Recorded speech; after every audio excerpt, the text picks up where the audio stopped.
بسم اللہ الرحمن الرحیم۔ معزز سامعین، ایک روایت جو کہ تفسیر روح البیان جلد نمبر 1 صفحہ نمبر 290 پر موجود ہے، سماعت فرمائیں۔ ایک مرتبہ اللہ تعالیٰ نے شیطان سے کہا کہ جاؤ میرے محبوب حضرت محمد مصطفیٰ احمد مجتبیٰ صلی اللہ علیہ وآلہ وسلم کی بارگاہ میں، اور وہ جو تجھ سے سوال کریں ان کا جواب دے۔ شیطان ایک بوڑھے کی شکل میں حاضر ہوا تو نبی کریم صلی اللہ علیہ وسلم نے اس سے سوال کیا، تو کون ہے؟ کہا میں شیطان ہوں۔ فرمایا کیوں آئے ہو؟ شیطان نے جواب دیا کہ خدا نے مجھے حکم دیا ہے کہ میں آپ کے پاس آؤں اور آپ جو پوچھیں اس کا جواب دوں۔ نبی کریم صلی اللہ علیہ وسلم نے فرمایا اچھا بتاؤ میری امت میں سے تمہارے دشمن کتنے ہیں؟ شیطان نے جواب دیا کہ آپ صلی اللہ علیہ وسلم کی امت میں سے 15 میرے دشمن ہیں۔ فرمایا کون کون سے؟ تو شیطان نے کہا سب سے پہلے تو میرے دشمن آپ ہیں، دوسرا میرا دشمن وہ ہے یعنی ایسا حاکم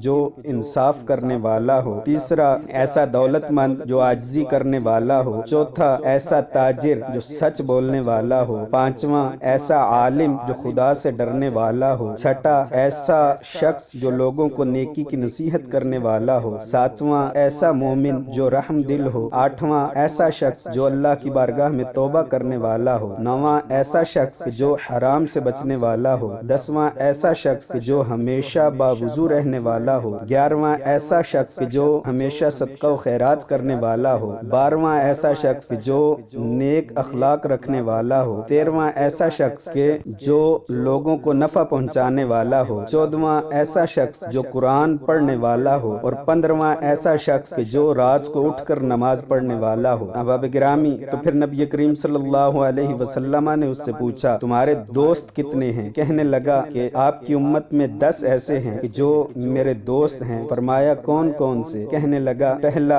ایسا حاکم جو ظلم کرتا ہے، دوسرا خیانت کرنے والا شخص، تیسرا شراب پینے والا، چوتھا چغل خور، پانچواں تکبر کرنے والا، چھٹا لمبی آرزوئیں رکھنے والا، ساتواں زکوٰۃ نہ دینے والا، آٹھواں دولت مند ریاکار یعنی ایسا دولت مند جو ریاکاری کرتا ہو، دکھلاوا کرتا ہو، نوواں ایسا شخص جو یتیم کا مال کھانے والا ہو، اور 10واں ایسا شخص جو سود کھانے والا ہو۔ احباب گرامی، نبی پاک صلی اللہ علیہ وآلہ وسلم کے دریافت کرنے پر شیطان نے اپنے دوستوں اور دشمنوں کی فہرست بیان کر دی ہے۔ اب ہر شخص کو یہ فہرست ملاحظہ کر کے دیکھنا چاہیے کہ اس کا نام شیطان کے دوستوں کی فہرست میں نظر آتا ہے یا دشمنوں کی فہرست میں آتا ہے۔ ہم میں سے ہر شخص کا دعویٰ تو یہی ہے کہ ہم شیطان کے دشمن ہیں، لیکن عمل اس کے خلاف ہوتا ہے۔ دعا ہے کہ اللہ تبارک و تعالی ہمیں شیطان کا سچا دشمن بنائے اور اس کی دوستی سے ہمیں بچائے۔